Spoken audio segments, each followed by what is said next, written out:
बंगाल चुनाव के पहले ईडी की रेड अब बड़ा सियासी मुद्दा बन गया है।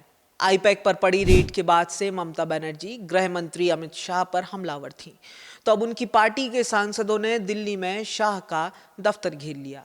इस विरोध के बीच वहीं जमकर सियासी ड्रामा भी हुआ। बंद करो, बंद करो, बंद करो, गणतंत्र की हत्या बंद करो, बंद करो, बंद करो, लोकतंत्र की हत्या बंद करो,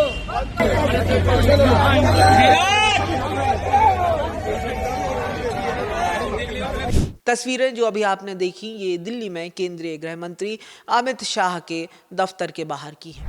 टीएमसी सांसद तख्तियां लेकर ईडी की कार्रवाई का विरोध कर रहे थे, जमकर नारेबाजी हो रही थी। फिर शाह और गृह मंत्रालय के सुरक्षा प्रोटोकॉल के तहत जब सांसद अंदर घुसने की कोशिश कर रहे थे, तब पुलिस हरकत में आई और सांसदों को हटाने लगी। तस्वीरों में दिख रहा है कि किस तरह से प्रदर्शन कर रहे टीएमसी सांसदों और पुलिस बल के बीच झूमाझटकी हुई। फिर पुलिस के जवान सांसदों को उठाकर पुलिस वैन में डालने लगे। पुलिस के जवानों ने हाथ पैर पकड़कर सांसदों को वैन में डाला। इस दौरान भी सांसद नारेबाजी करते रहे। ये देखो क्या हो रहा है।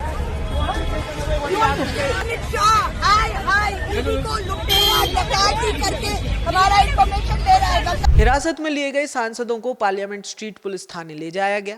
हिरासत में लिए गए सांसदों में महुआ मोइत्रा, डेरेक ओब्रायन, शताब्दी रॉय, वापी हल्दर, साकेत गोखले, प्रतिमा मंडल, कीर्ति आजाद और शर्मिला सरकार शामिल हैं। सांसदों ने पुलिस वैन में भी लगातार वहीं जमकर नारेबाजी जारी रखी। दीदी आमादेर बाघिनी আমরা তার সৈনিক বাংলা প্রত্যেককে যেভাবে আজকে উঠিয়ে নিয়ে এলো প্রত্যেকটা এমপিকে যে অসম্মান बिना किसी कारण के हमें पार्लियामेंट स्ट्रीट थाने में रोका गया है। न तो हमें जेल भेजा जा रहा है, न तो हमारे ऊपर कोई कार्रवाई की जा रही है। बस डिटेन करके रखा हुआ और समझ में नहीं आ रहा है कि क्यों।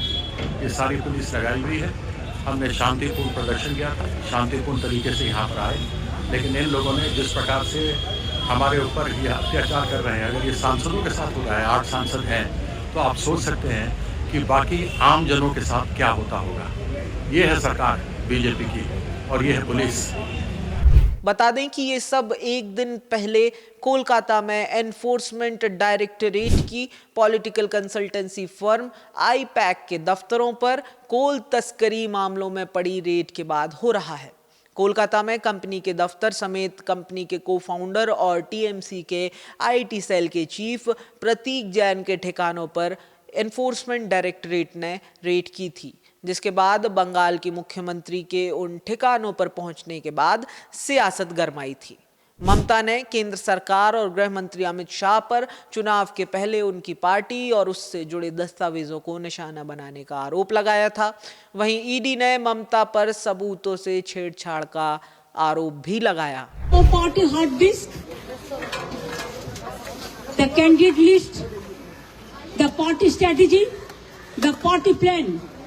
Is it the duty of the ED and Amit Shah, the nasty home minister, the naughty home minister, who cannot protect the country, and he's taking away all my party documents?